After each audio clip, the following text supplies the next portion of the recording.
The Las Vegas Raiders are a fucking dumpster fire right now. They just canned their GM Tom Telesco after only one season. That's almost unheard of for GMs. Usually they get a bit more time to prove themselves, or at least fuck things up properly. This shitstorm seems to be tied to two things: their desperate search for a decent head coach, and the growing shadow of Tom Brady, who's now a part owner. Let's break this down. Telesco's firing is all about the head coach search. The Raiders want a fresh start, a new coach and GM combo who can at least pretend to work together. Pretty that was more appealing than forcing a new coach to deal with Telesco's bullshit. Poor Telesco. He got the boot from the Chargers just over a year ago, and now this. The dude can't catch a break. It looks like Brady, the goddamn quarterback turned team owner, had a hand in this too. Word on the street is that he and Mark Davis, the Raiders owner, decided to wipe the slate clean. And let's be real, if Telesco had stayed, he would have been reporting to Brady. Talk about awkward. Who wants to work for their former rival? Especially when that rival is a goddamn legend like Brady. This firing might be the nail in the coffin for Telesco's career as a GM. Very few GMs get a second chance after getting fired. The only one who's managed to pull it off recently is Trent Baalke with the Jaguars, and even his future is shaky as hell. Remember how Telesco even landed with the Raiders? Last year, they finally made Antonio Pierce the permanent head coach. After he did a decent job as interim,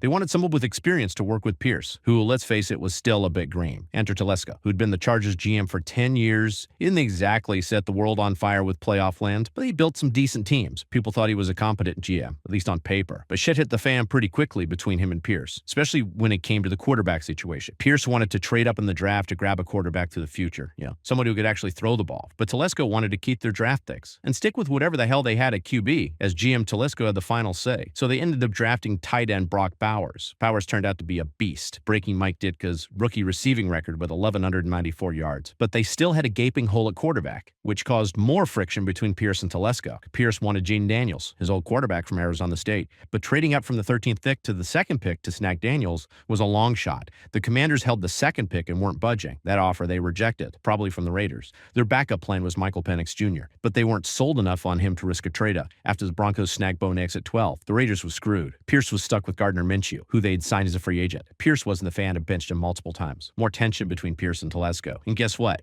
Brady's influence started creeping in. Pierce ended the season with a pathetic 4-13 record, a far cry from his 5-4 record as interim coach the year before. With a revolving door quarterback, he never really had a chance.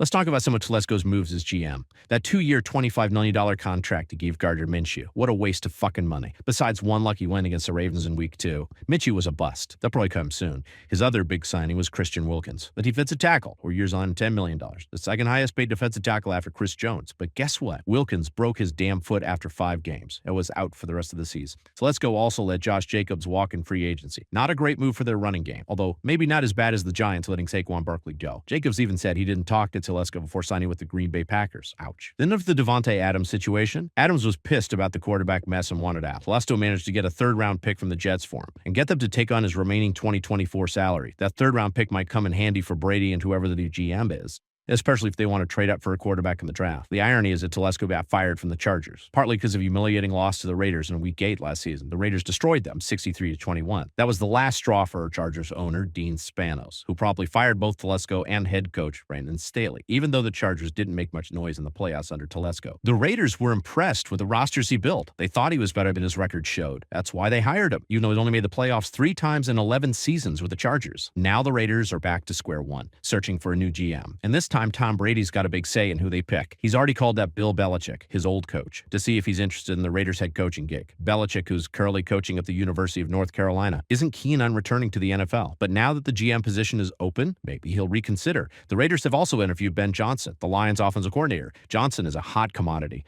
with 3 other teams vying for him. Having an open GM position might sweeten the deal for the Raiders. The problem is, the Raiders have now fired 2 GMs in just over a year. They canned Dave Ziegler in October 2023, along with head coach Josh McDaniels. Before that, they gave John Gruden personnel control with Mike Mayock as the GM. That didn't last long either. It's up to Brady and the Raiders to find a head coach and GM combo that can actually stick around. This franchise has been a revolving door for way too long. All this instability in the front office could scare away top talent. It'll be interesting to see how this shit show plays out. The Raiders have the 6th pick in the draft, and desperately need a quarterback. Will Brady use his star power to snag a big man coach and GM? Or will the Raiders remain the laughingstock of the NFL? Only time will tell. The AFC West is a goddamn bloodbath, considered the toughest division in football. The Raiders have a long way to go to catch up to the Chiefs, Chargers, and Broncos. Let's talk about their quarterback situation, because that's the elephant in the room. Right now, their options are limited as fuck. Gardner Minshew is still on the roster, but he was a disaster last season. The Raiders are ready to move on, but who the hell can make gap? Free agency is a wasteland, with no real game changers available. The draft is their best shot at finding a franchise quarterback, but they need to do their due diligence and not fuck it up. Luckily, this draft class is stacked with quarterback talent. There are a few guys who could be the real deal. The Raiders are sitting pretty with the 6th pick, which gives them a decent chance to land one of these studs. But here's a question. Do they stay put at 6? Or do they trade up and risk losing a bunch of draft picks? The Titans, Browns, and Giants all have top 3 picks and are desperate for a quarterback. If the Raiders want to jump ahead of those teams, they'll have to make a move. But trading up can cost you an arm and a leg, so they need to weigh their options carefully. This whole thing is a goddamn gamble. It's going to be interesting to see who they bring in as their new GM and coach, and what crazy moves they make. Brady's the wild card here. He's already shaking things up and making his presence known. Will he turn the Raiders into a contender, or will this all blow up in his face? Let's be real. The Raiders have been a joke for years, but with Brady in the mix, things are definitely going to be entertaining. The guy's a winner and is not afraid to take risks. The Raiders are entering a new era, and nobody knows what the hell is going to happen. Will they build a dynasty, or will they continue to be the laughingstock of the league? We'll just have to wait and see. Don't forget, the Raiders still have some talent on the roster. Brock Bowers is a fucking beast at tight end, and their defense isn't bad either, with guys like Max Crosby and Chandler Jones. If they can find a quarterback who doesn't suck and add a few more pieces, they could be a dangerous team. The Raiders have been a pain in the ass to follow for years, but with Brady calling the shots, things are about to get a whole lot more interesting.